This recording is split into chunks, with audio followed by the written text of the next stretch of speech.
How to save selected range as PDF from Excel. Hi everyone, I'm here to assist you today. Without any delay, let's jump right in. First, open Excel. I have this information. Simply select the range you want to save as PDF. I have selected this much. Then press on File at the top left corner of your screen.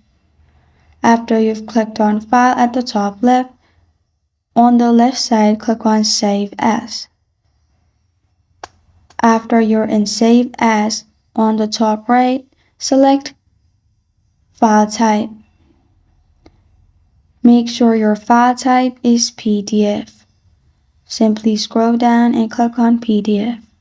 Then press on Save at the bottom, and then your selected range will be saved as PDF from Excel. As you can see, I have this file in the display and it is in PDF. This is how to save selected range as PDF from Excel. Thank you for joining me today. If this video helps you out, please leave a like and subscribe for more. Got a question or want to suggest a topic? Comment below. Thank you for watching.